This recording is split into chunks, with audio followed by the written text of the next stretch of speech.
mendengarkan hal-hal yang menjadi penting bagi kita. Mari kita berdoa. Ya Tuhan Allah kami di surga, kami bersyukur kepadamu. Setelah kurang lebih 3 minggu, kami ada dalam berbagai kesibukan. Hari ini kami boleh bersama-sama lagi di sini. Di malam penuh berkat, malam penuh sukacita. Sejumlah catatan yang ingin disampaikan kami berdoa Tuhan memberkati. Baik hamba-Mu di sini, baik semua jemaat Facebook yang dengan setia mengambil bagian di dalamnya. Kami percaya tidak ada yang sia-sia di dalam nama Tuhan Yesus. Terpujilah nama-Mu. Jauhkanlah semua penggoda pencobaan. Biar dalam damai sejahtera-Mu kami belajar firman Tuhan. Kami rindu pada firman-Mu. Berfirmanlah bagi kami Tuhan. Di dalam nama Yesus kami berdoa. Amin. Bapak Ibu saudara-saudara yang dikasihi dalam Tuhan Yesus, Shalom, selamat malam, salam sehat. Saya ingin mengucapkan selamat Natal buat kita semua dan selamat tahun baru 2022.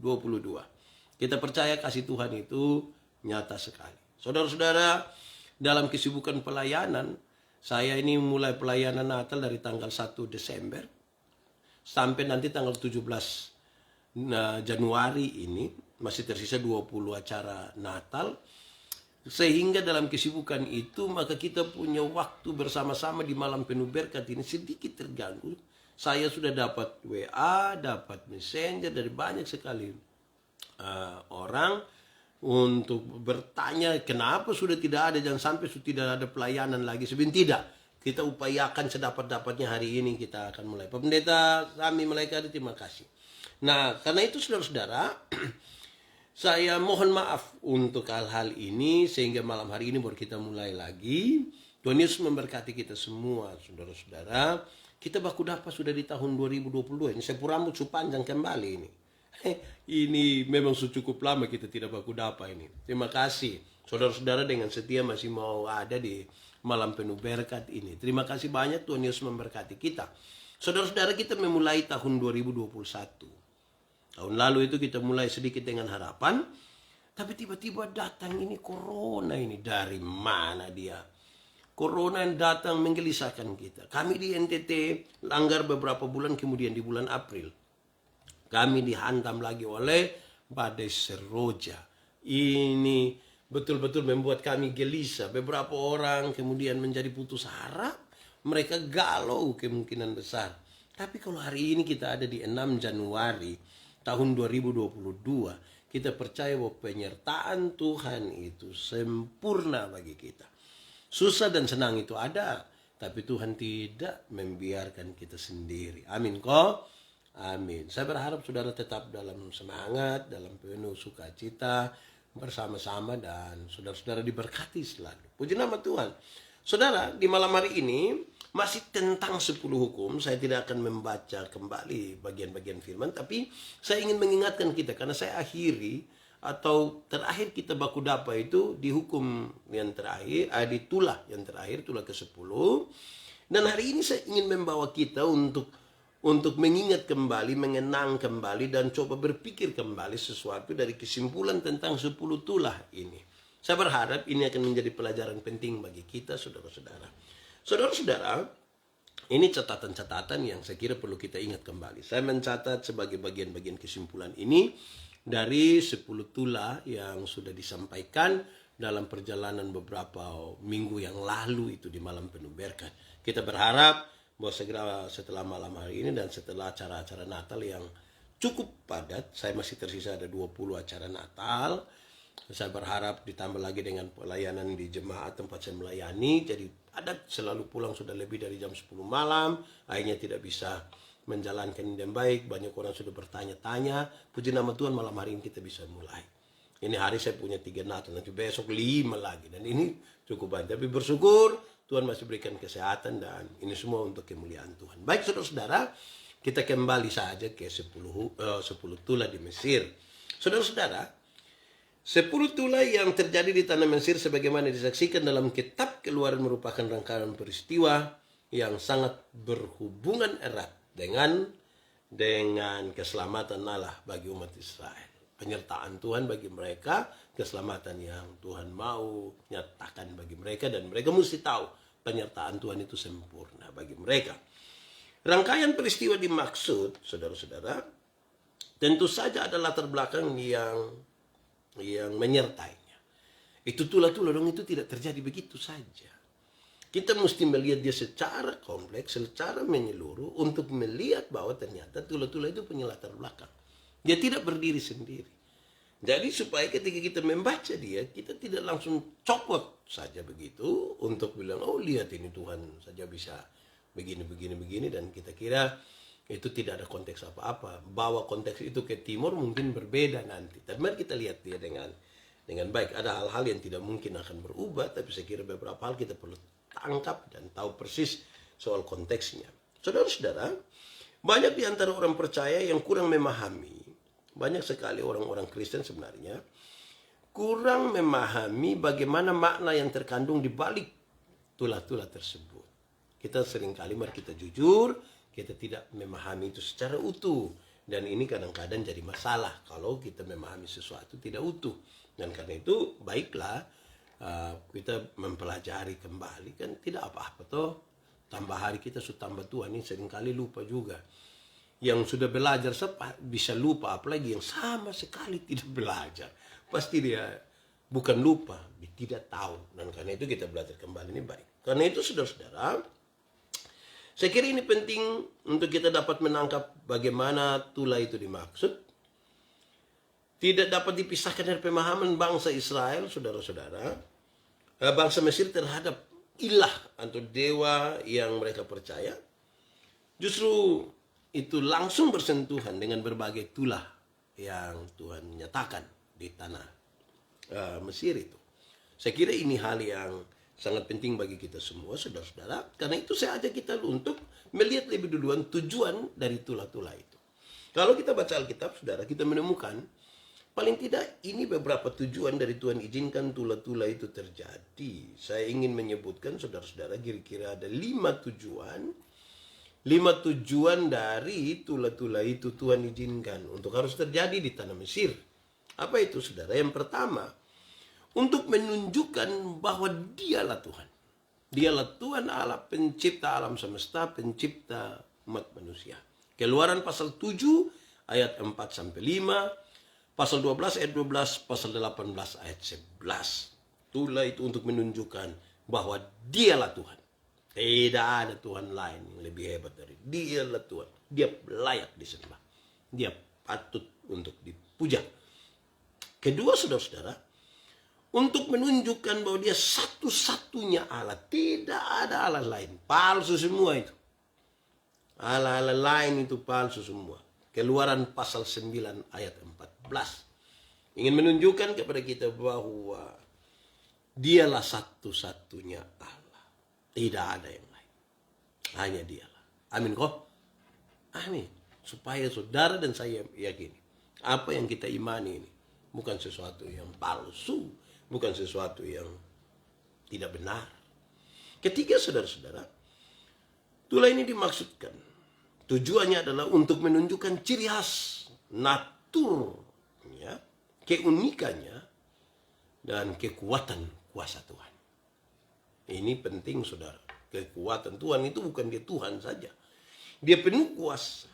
Kalau kita belajar dari Keluaran pasal 8 ayat 6, pasal 16 ayat 9, pasal 8 ayat 6 dan 16, pasal 9 ayat 14 dan ayat 29, kita menemukan hal ini dan saya kira itu serius.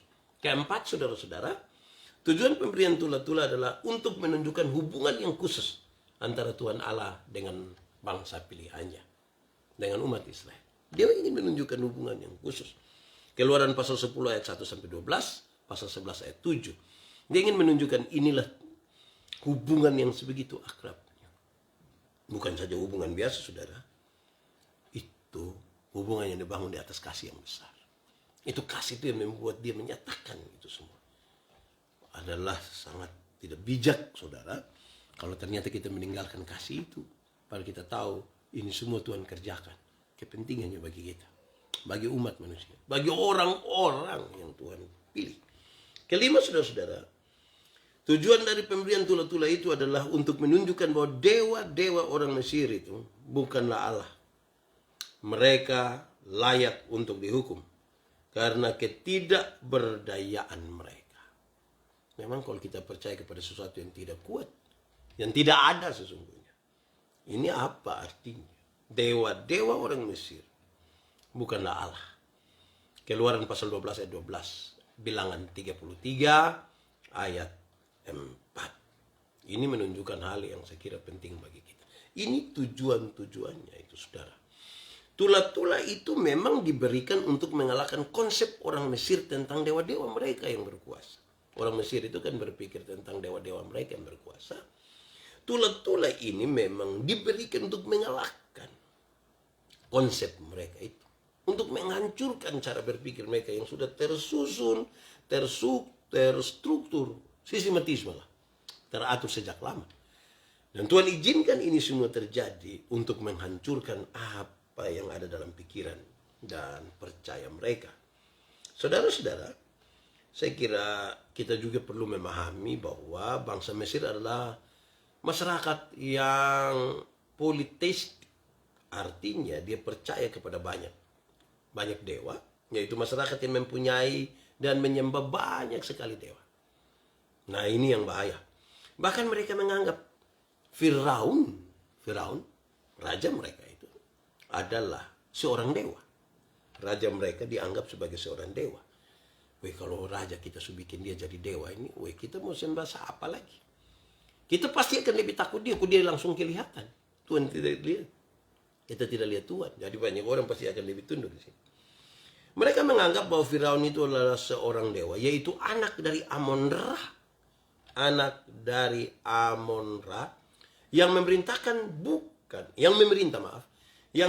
bukan hanya dengan hak-hak ilahi, tetapi melalui kelahirannya yang ilahi.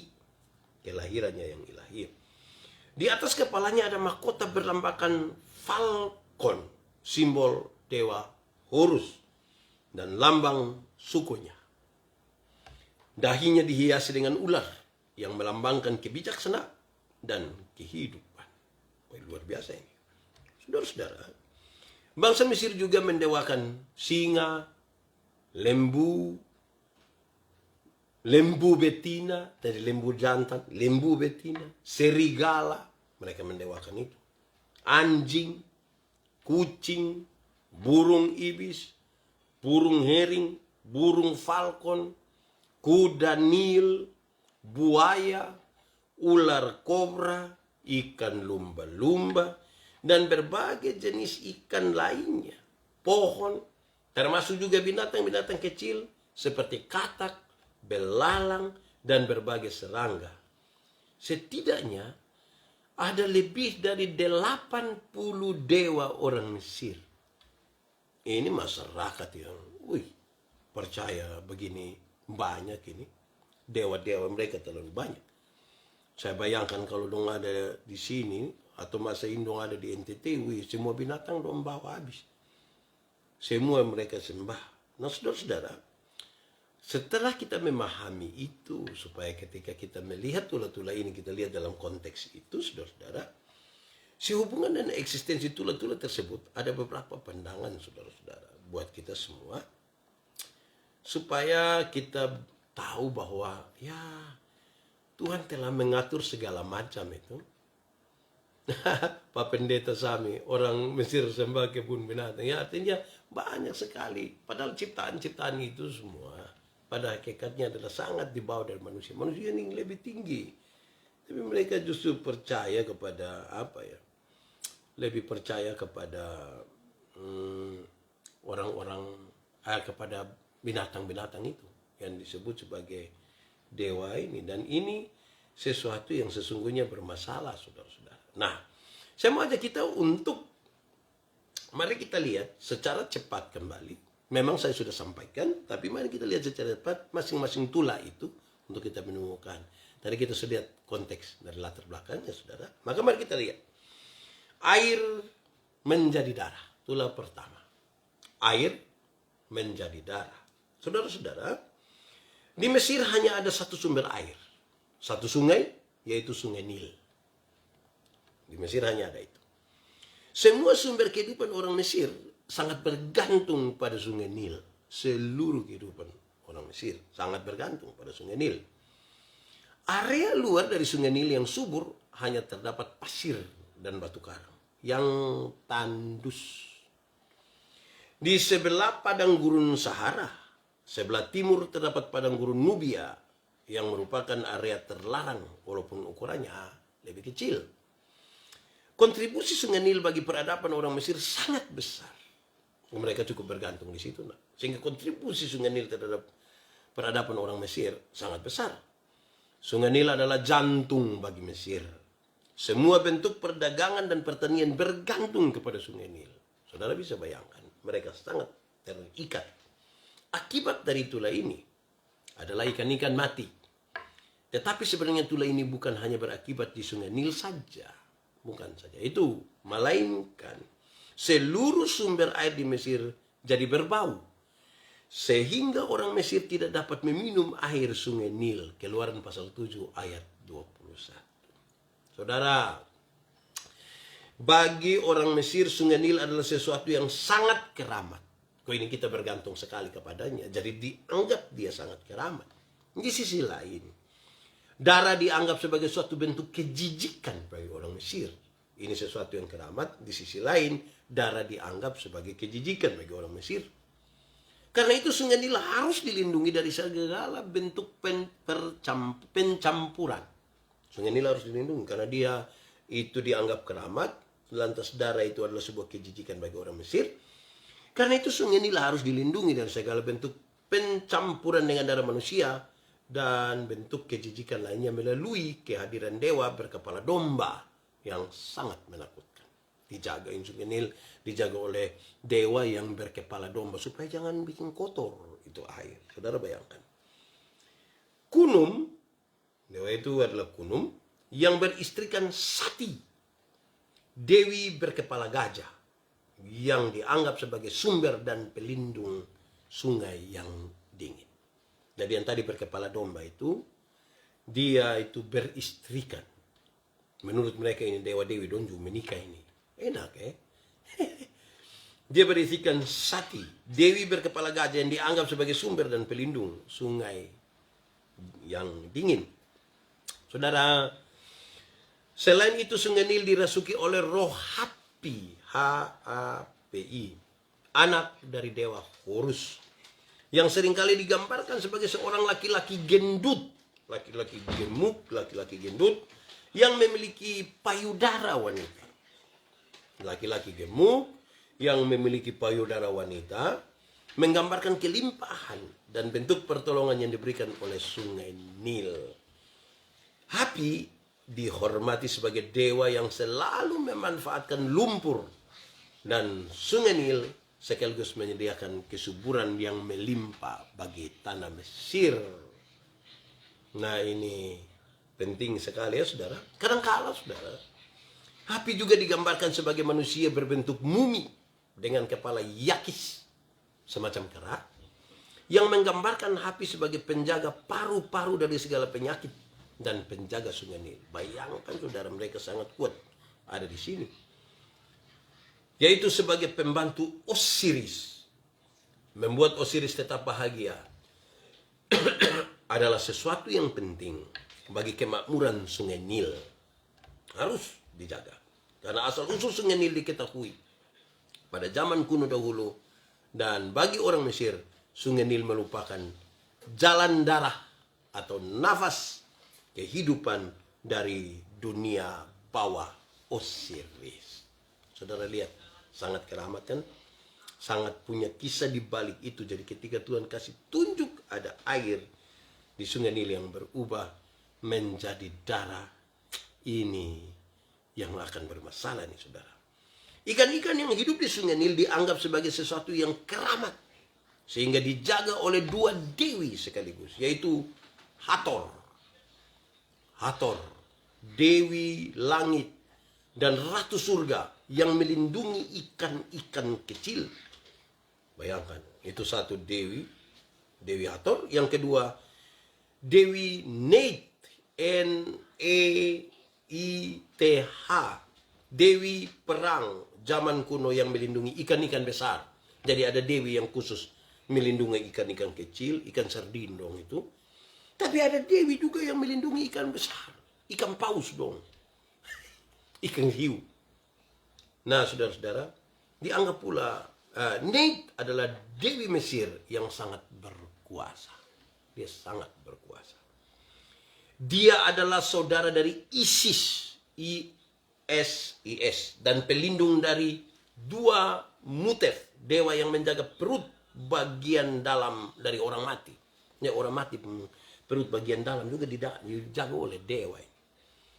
Selain itu, Neit adalah ibu dari dewa Sungai Nil, Sobek namanya, SOBEK, yaitu dewa jahat dengan kepala berbentuk buaya.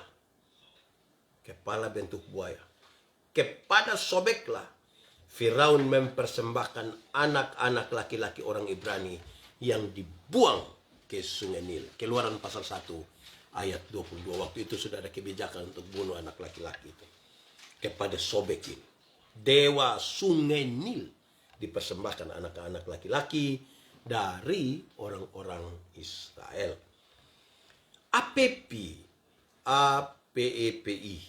dewa buaya Sungai Nil yang lain, merupakan saingan utama dari dewa matahari, Ra, dan kemungkinan adalah salah satu dari ular yang muncul di hadapan Firaun dan Musa dalam Keluaran pasal 7 ayat 10 sampai ayat yang ke-12.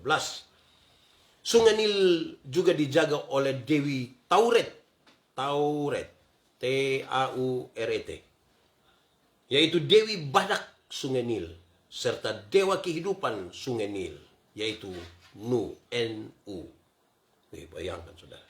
Itu berarti, saudara, itu berarti dengan peristiwa berubahnya Sungai Nil menjadi darah, air di Sungai Nil itu berubah menjadi darah. Setidaknya, saudara-saudara, ada 10 dewa orang Mesir, Kunum, Sati, Hapi, Osiris, Hathor, Neit, Sobek, Apepi, Tauret, dan Nu yang dipermalukan. Dong su percaya begitu kuat, di dalam otak su ada itu semua. Saudara bisa bayangkan, sangat banyak. Dan dengan tulah yang pertama, air berubah menjadi darah. Di tempat di mana mereka anggap keramat, di tempat di mana mereka menggantungkan banyak sekali kehidupan mereka di situ. Justru tulah ini kemudian mempermalukan. Paling tidak ada 10 dewa orang Mesir. Saya sebutkan ulang, yaitu Kunum, Sati, Hapi, Osiris, Hathor, Neit, Sobek, Apepi, Tauret, dan Nu. Itu tulah pertama. Semoga ini menjadi bagian yang saudara-saudara bisa tangkap, bisa ingat kembali. Ini juga penting untuk kita lihat, dan dia tidak berdiri sendiri, ada konteks di situ. Tulah kedua, katak. Saudara-saudara, bagi orang Mesir, saudara, tulah katak merupakan sesuatu yang sangat mempermalukan mereka. Sangat mempermalukan mereka. Ketika kata-kata jumlahnya semakin bertambah dan menutupi seluruh Mesir, maka orang-orang Mesir sangatlah tidak mungkin menginjak kata-kata tersebut dimanapun atau kemanapun mereka lari. Katak ini kan tambah banyak yang mati. Tapi orang Mesir tidak bisa injak mereka. Kenapa? Dengan menginjak kata-kata tersebut sama halnya dengan menghina Dewi Heket. H-E-K-E-T. Dibaca? Heket. Dia adalah dewi yang berbadan dan berkepala katak. Badan katak dan berkepala katak. Katak adalah binatang yang keramat bagi orang-orang Mesir. Utamanya karena anak-anak dari katak dilindungi oleh Dewi Heket. Nah, saudara lihat. Waktu ini kata-kata sudah tambah banyak. Menjijikan kan? Bau. Ini udah mau injak bagaimana? Ini injak ame Dewi ini. Kita injak ame Dewi pun rambut, Dewi pun kepala, Dewi pun kaki tangan dong ini. Woi, ini jadi masalah, saudara. Saudara, Heket memegang peranan penting dalam pertumbuhan anak-anak. termasuk anak manusia dari embrio, masih di dalam kandungan, masih baru terbentuk itu, hingga lahirnya anak-anak. Dia adalah pelindung dari para bidan. Heket itu adalah dewi pelindung dari para bidan yang membantu kelahiran bayi. Bagi mereka kalau ada ibu-ibu melahirkan itu, ini pelindung bidan-bidan ini. Bukan ikatan bidan Indonesia. Bukan ikatan bidan dunia. Ini yang melindungi adalah Dewi Heket. Pelindung dari para bidan. Saudara-saudara, dia adalah pelindung para bidan yang membantu kelahiran bayi. Dan lambang dari Dewi Kesuburan. Sebagai istri dari Khnum, Heka membantu Khnum dalam proses penciptaan manusia dan bergaul karib dengan Hapi yang memegang katak di tangannya sebagai sumber gizi yang keluar dari mulutnya.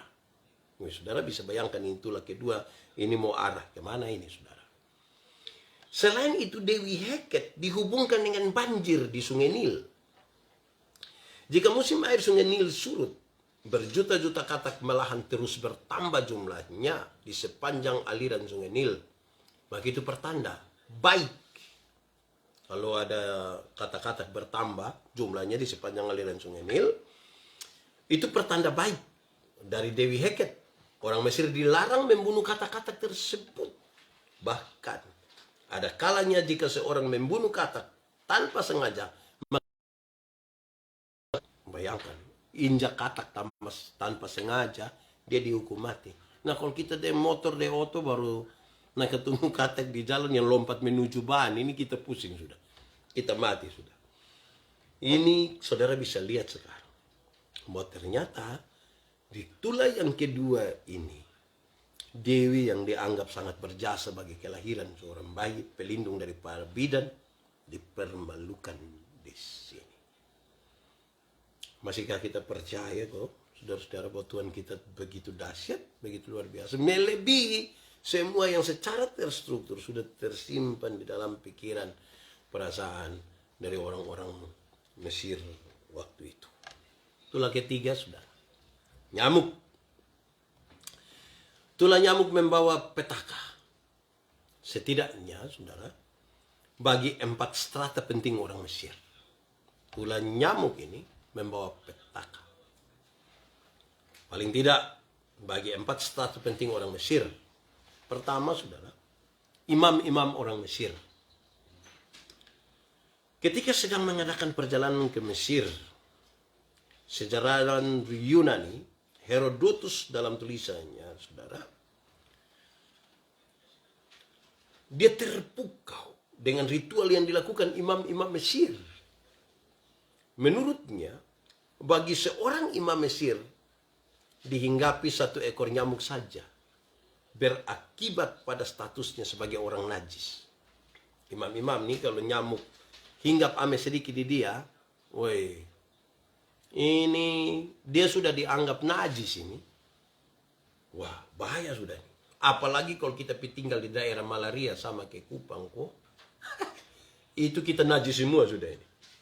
Saudara, sehingga dia tidak layak melayani kuil. Jadi kalau ini imam sudah dianggap najis, maka dia tidak layak untuk melayani kuil. Padahal tugas seorang imam adalah membawa semacam replika kuil kecil yang berisi patung-patung dewa yang diperuntukkan bagi orang-orang awam yang tidak boleh memasuki tempat kudus.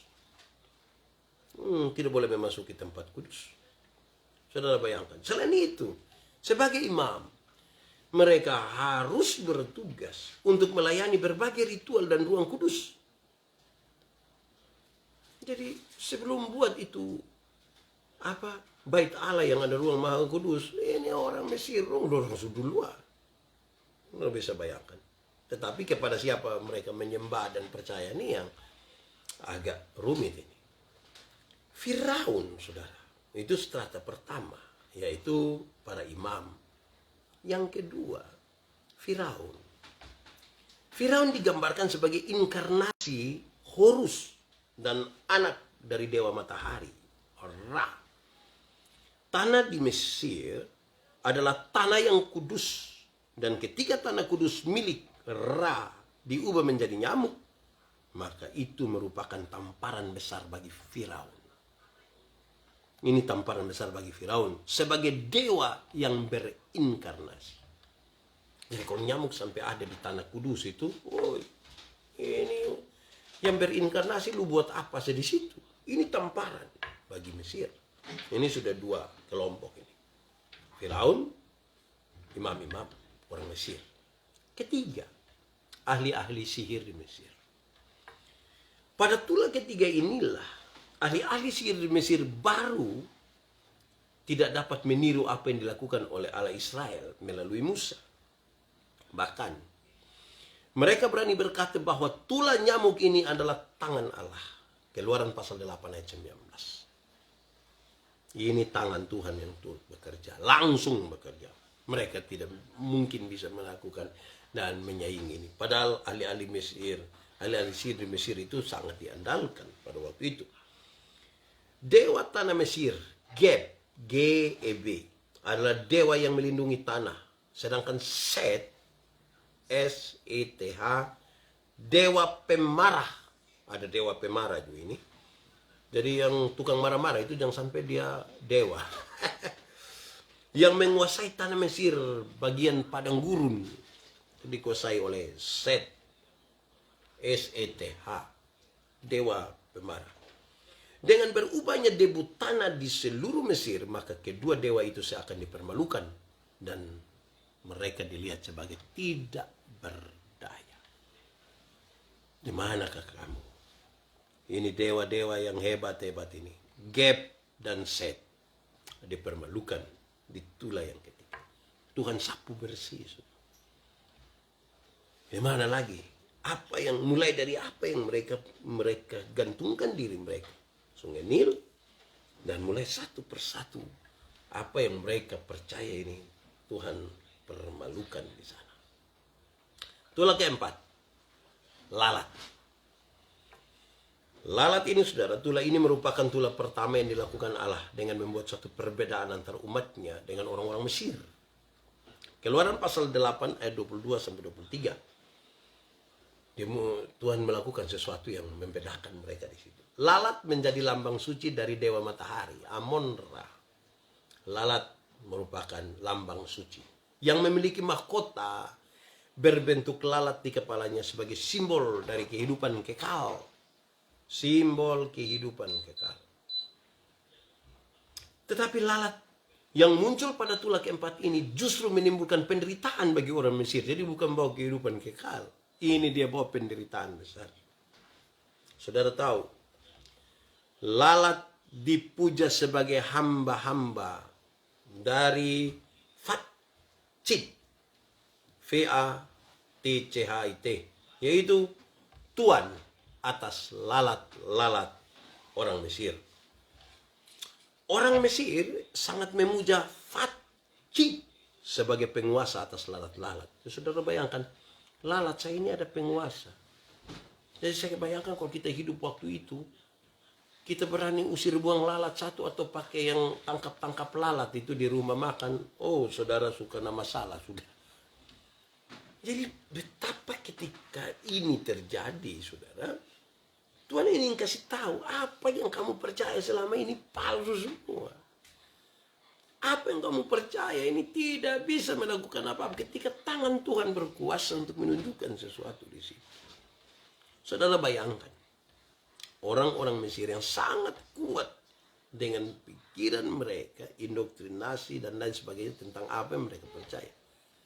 Itu saja dihancur lemburkan. Apalagi kita yang hanya bilang dengar, saya dengar dulu bilang, oh itu tidak mungkin berikan kepada kita apa-apa. Itulah yang berikut, saudara, adalah penyakit sampar pada ternak. Saudara, orang Mesir kuno menganggap semua ternak piaraan sebagai perluasan dari masyarakat. Ada yang merupakan komunitas yang sangat penting bagi kehidupan. Binatang-binatang tersebut dipandang bukan sekedar peliharaan biasa, melainkan sebagai sebuah bagian dari kehidupan dasar di Mesir. Bahkan beberapa binatang ternak itu dianggap keramat, dianggap suci. Itulah kelima ini, saudara, adalah apa ya? Ini sangat berkaitan, saudara-saudara. Beberapa dewa-dewi yang sangat terpukul dengan munculnya Tula ini.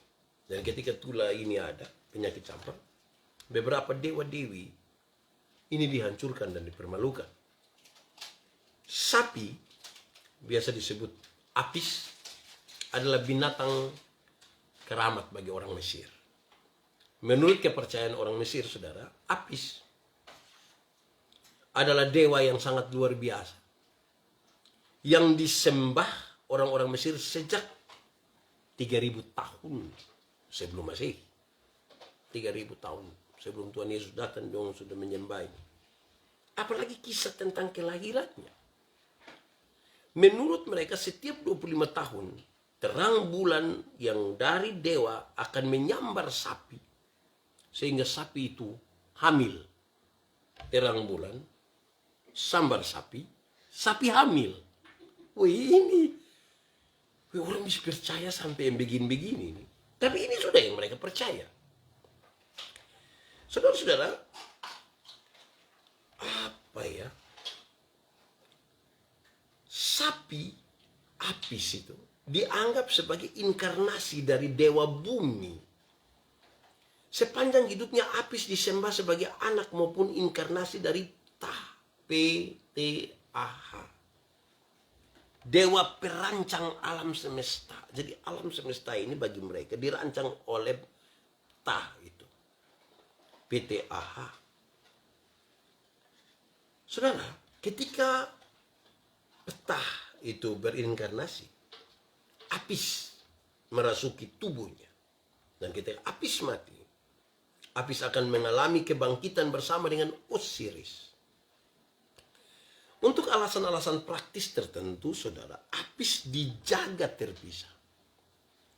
Imam-imam Mesir bekerja sama dengan para dokter dan ahli gizi, berusaha terus menjaga kesehatan Apis. Setiap 25 tahun, sapi baru dipilih melalui serangkaian upacara atau ritual. Setelah pengangkatan Apis baru, maka perayaan diikuti dengan upacara selama 40 hari, di mana dalam rentang waktu tersebut, perempuan-perempuan Mesir mengangkat pakaian mereka dan menyingkapkannya di depan Apis. Bayangkan, di depan sapi ini perempuan-perempuan buka buang dong pakaian ini. Tindakan itu bertujuan untuk memperoleh energi kesuburan. Itu dilakukan supaya peroleh energi kesuburan. Bayangkan kalau mau subur itu berarti buka pakaian. Ini bahaya ini. Tindakan ini bertujuan untuk memperoleh energi kesuburan dari Apis, sehingga diperoleh berkat keturunan khusus untuk perempuan tersebut dan untuk menyenangkan hati Osiris sebagai pemberi kehidupan. Setelah 40 hari berlalu dalam pesta-pesta mereka, Apis baru itu dipindahkan ke kuil Apis yang baru di Memphis, Mephis. Ketika Apis baru sudah ditetapkan, maka Apis lama mati ditenggelamkan. Oh, yang lama berlalu sudah. Dong so ada kawan baru, lupa buang kawan lama. Dimumikan, orang meratap, dan Apis lama dikuburkan di suatu tempat tertentu. Orang menangis untuk ini sapi yang mati. Upacara penguburan Apis ini sangat dipuja-puja dan membutuhkan biaya yang sangat besar. Ada yang membandingkan kemegahan acara ini dengan penguburan Firaun yang meninggal. Berarti ini acara luar biasa toh? Ini acara sangat mahal. Hathor, Hathor, adalah Dewi Padang Gurun yang memiliki kepala berbentuk sapi. Hathor adalah simbol ibu dari Firaun, karena Raja Mesir seringkali disebut dengan putra Hathor. Khnum, dewa dengan kepala berbentuk domba. Bast, Bast, Dewi Cinta berbentuk kepala kucing. Saudara lihat sekarang. Jadi ketika ini Tuhan buat ini penyakit sampar pada ternak, mau kasih tahu orang apa yang dong percaya ini. Bayangkan setiap 25 tahun sapi kena sampar dari cahaya bulan, lantas kemudian dia hamil itu. Terus kita urus ini sapi ini. Woi, kami di NTT nama provinsi ternak, tapi kami tidak bikin ini sapi dong begitu ini. Nah, saudara-saudara, ini kan sesuatu yang penting untuk kita lihat betapa Tuhan punya maksud untuk menghancur leburkan cara berpikir mereka ini, saudara. Mari kita lihat yang berikut. Itulah yang berikut adalah bara. Bara yang dimaksudkan di sini kemungkinan adalah sejenis antraks pada kulit, yaitu sejenis bisul bernanah yang jika mengelupas berbentuk gelembung-gelembung dan menyerang seluruh lutut, paha, kaki, telapak kaki manusia, bahkan kepala manusia. Bandingkan Ulangan pasal 28 ayat 35. Mungkin karena kondisi yang sedemikian parah inilah yang menjadi alasan mengapa para ahli Mesir, ahli sihir di Mesir, tidak dapat menghadap Firaun.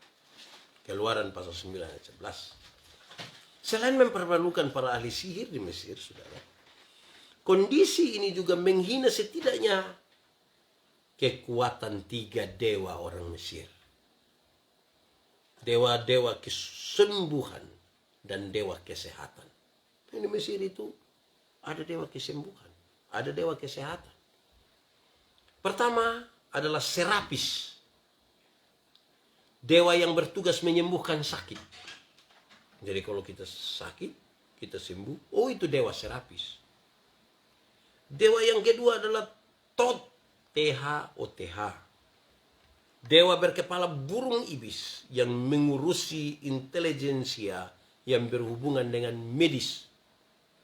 Jadi medis yang penelitian dong itu, oh ini dong pembos, ini nama dewa Tot ini, T-H-O-T-H ini. Yang ketiga, Imhotep, dewa obat.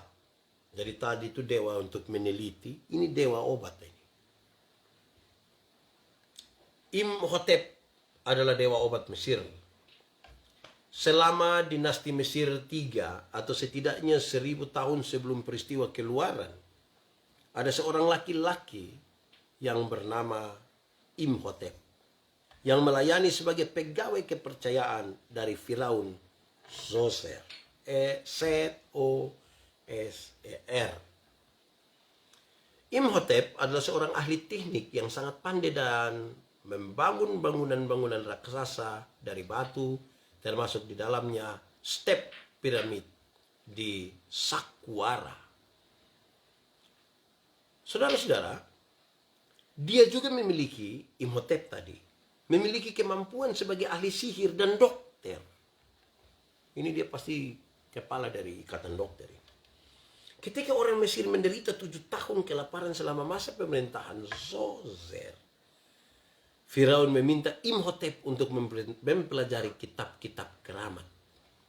Setelah beberapa hari mempelajari kitab-kitab keramat, Imhotep muncul dan membukakan kepada Firaun tentang keajaiban-keajaiban yang tersembunyi, yang tidak ditunjukkan kepada raja lain tentang masa-masa tersebut.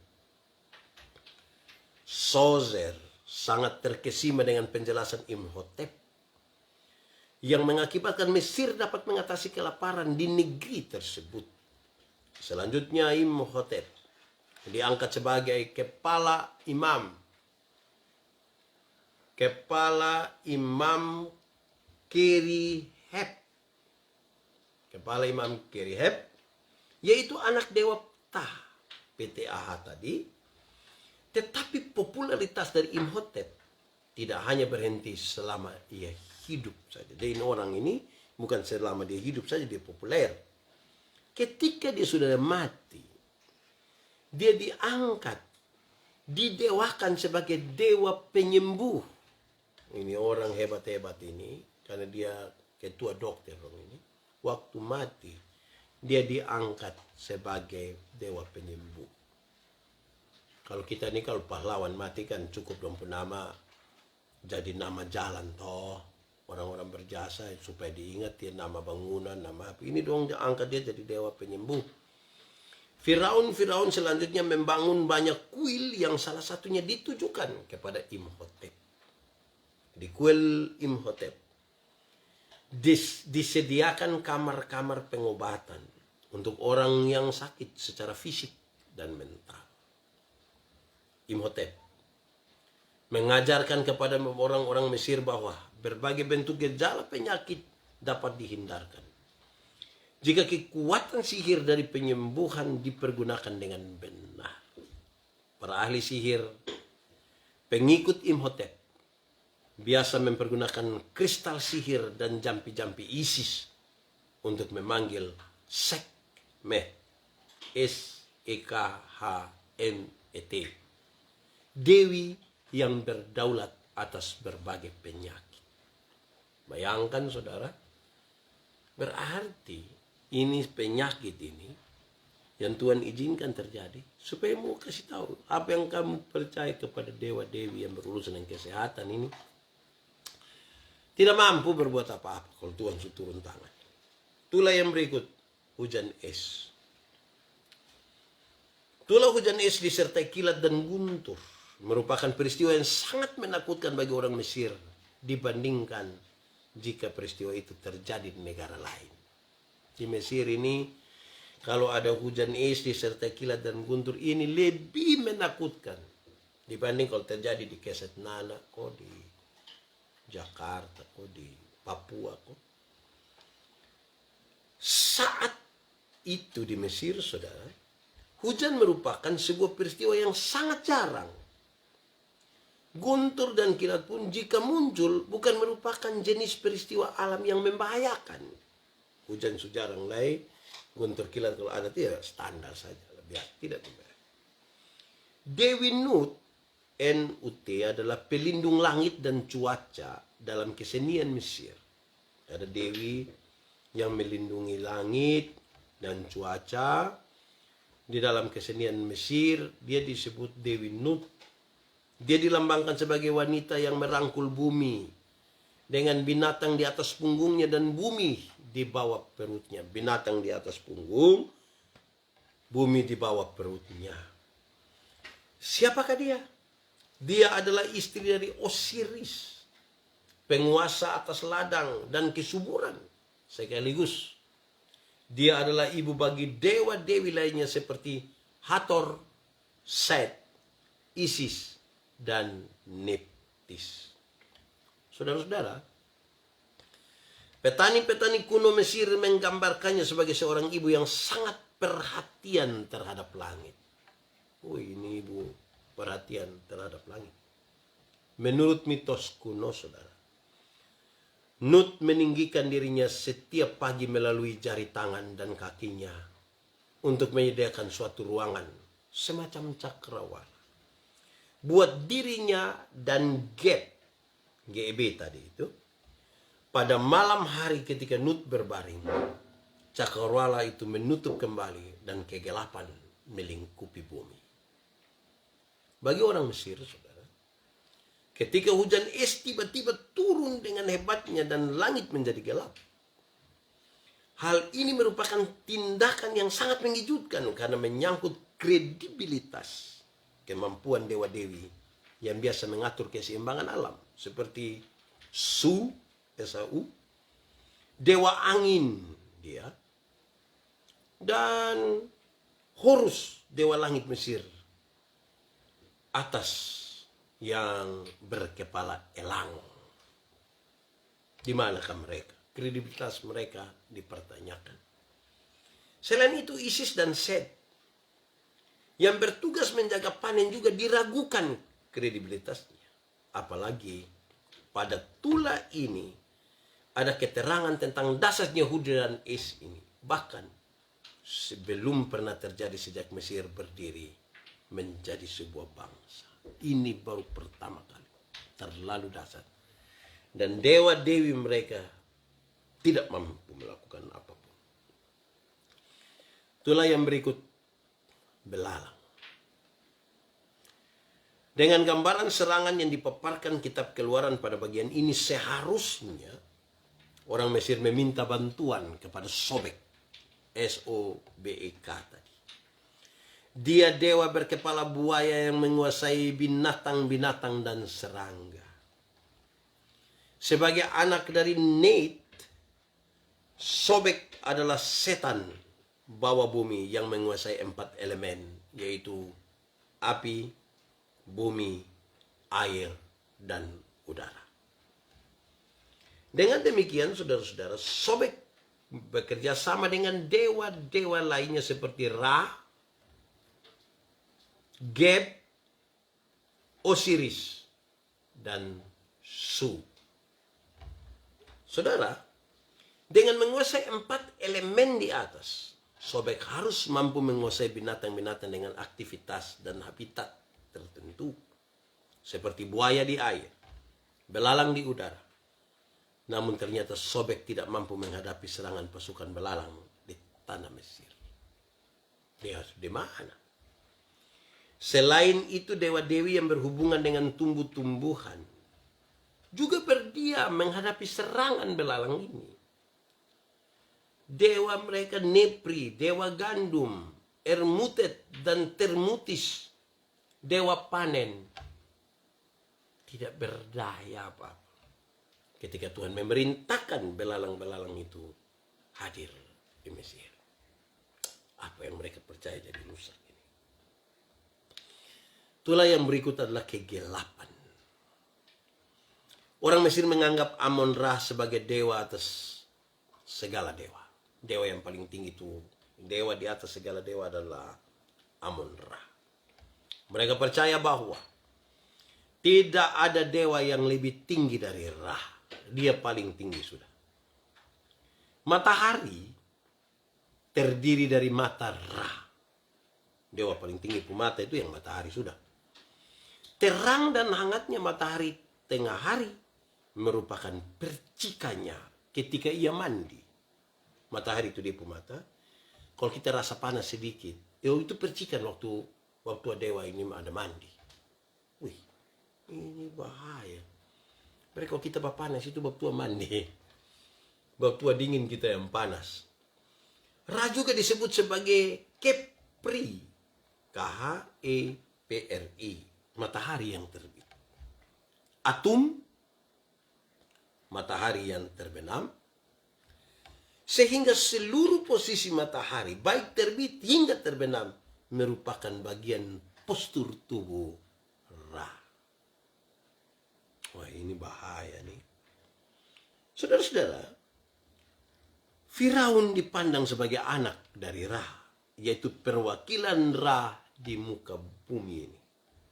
Apalagi saudara, jika matahari tidak muncul atau sedang mengalami gerhana, hal itu dianggap sebagai pertanda buruk bagi Firaun. Ya, kalau ada gerhana, ini pertanda buruk bagi Firaun. Apalagi jika kegelapan itu terjadi selama 3 hari. Kalau kegelapan terjadi selama 3 hari, karena angka 3 dimengerti oleh orang Ibrani dan Mesir sebagai lambang kedaulatan Allah, sehingga tidak ada seorang pun yang mampu mengubahnya. Dengan demikian, tula ini dapat dikatakan sebagai puncak dari tula-tula lainnya, karena dia langsung berurusan dengan Amon-Ra. Kegelapan, Bapak. Mau tahan kok? Ini puncak. Dianggap oleh mereka ini puncak. Selain Ra, dewa Horus dipercaya sebagai dewa terang yang memberikan kekuatan kehidupan dari dewa Ra. Ptah, dewa yang menciptakan matahari, bulan dan bumi juga terdiam menghadapi kegelapan dan yang menghinggapi seluruh tanah Mesir. Saudara bayangkan ya, yang paling tinggi yang orang percaya Tuhan sudah hancurkan. Di manakah mereka? Pasti pertanyaan yang terus menerus. Di manakah dewa yang kita percaya sekian lama ini? Itulah yang terakhir. Kematian anak-anak sulung. Kematian anak sulung Firaun ini paling mengerikan. Dalam kepercayaan orang Mesir, saudara, setidaknya ada beberapa dewa yang bertugas menjaga anak-anak di Mesir. Anak-anak di Mesir itu dipercaya dijaga oleh dewa-dewi. Ada Heka, Dewi Katak. Dia bertugas mengawasi perkembangan binatang dan anak-anak manusia mulai dari embrio, masih ada di perut. Isis, ibu yang mengawasi anak-anak dalam hal perkataan, sekaligus dia adalah dewi kesuburan. Min, M-I-N, dewa kejantanan, yang bertugas untuk menganugerahkan kemampuan bereproduksi bagi pria dan sekaligus menganugerahkan kemampuan tersebut bagi Firaun. Wah, berarti Firaun ini keras. Karena ini dewa yang anugerahkan sendiri. Horus, anak dari Isis dan Osiris, bertugas menjaga anak-anak Firaun. Jadi kalau sampai Firaun itu anak mati, ini tanggung jawab sesungguhnya dari Horus. Bes, BES, pelindung dan penjaga kaum ibu dan anak-anaknya, termasuk Firaun itu sendiri. Firaun, pelindung orang Mesir dan inkarnasi dari dewa matahari, Ra dan Horus. Hathor, seorang dari 7 dewa yang hadir saat seorang anak sedang dilahirkan. Meskenet, dewi yang memimpin kelahiran anak-anak. Renenmutet, dewa berbentuk ular kobra yang bertugas menjaga Firaun. Nah, saudara lihat, 8 yang luar biasa ini ternyata tidak mampu menahan ketika tulah yang ke-10 ini hadir. Setelah puncak itu, yang Tuhan menyerang betul-betul kepercayaan mereka tentang Amun-Ra, sekarang sampai kepada apa yang langsung menjadi bagian dari perintah, yaitu Firaun. Dia pasti sangat percaya kepada 9 dewa yang disebutkan ini, yang menjaga dia, anak-anak dia, Firaun. Ketika anaknya mati, woi, dia tahu bahwa semua itu tidak mampu. Saudara, ini catatan-catatan reflektifnya, saudara. Bukan reflektif. Ini sebuah catatan latar belakang. Peristiwa-peristiwa ini Tuhan izinkan terjadi di Mesir. Bayangkan betapa luar biasa kan. Kalau begitu, saudara, betapa pentingnya kita melihat. Betapa pentingnya kita melihat Tuhan membiarkan supaya orang-orang Mesir melihat betapa kuasa Tuhan itu. Dan penyertaan Tuhan sangat sempurna bagi orang-orang yang dipanggil serta dipilihnya. Semoga saudara-saudara informasi ini memberkati kita semua, menjadi sukacita bagi kita semua, dan kita lebih lagi. Bagian ini tersimpan dengan baik di dalam grup teman pendeta Yandi. Kalau saudara mau cari kembali, dia tersimpan permanen di sana. Tuhan Yesus memberkati kita ya. Semoga kita dalam sukacita. Baik Bapak Ibu saudara-saudara, kita berdoa mengakhiri malam penuh berkat malam hari ini. Kita berdoa. Tuhan, terima kasih. Setelah kurang lebih 3 minggu kami tidak berjumpa di malam penuh berkat, Tuhan memanggil kembali kami bersekutu bersama di sini, melihat dan merasakan betapa Tuhan itu begitu luar biasa. Telah menunjukkan kuasa dan keajaibannya. Dan itu kami semakin percaya Tuhan, tidak ada Allah lain selain Engkau. Engkau berkuasa atas hidup kami, atas apapun yang kami alami, Sehingga susah senang sekalipun kami mau percaya Tuhan tidak meninggalkan kami. Terpujilah nama Tuhan. Terima kasih banyak. Istirahat kami malam hari ini kami serahkan dalam tangan-Mu. Berkati kami semua Tuhan. Di dalam nama Yesus kami berdoa. Amin. Bapak Ibu Saudara-saudara yang dikasihi dalam Tuhan Yesus, terima kasih banyak. Kita sudah mengikuti malam penuh berkat malam hari ini. Shalom bagi kita semua. Selamat Natal bagi kita semua. Selamat Tahun Baru. Mohon maaf kan kita kurang lebih 3 minggu dalam kesibukan pelayanan saya. Sebenarnya saya masih tersisa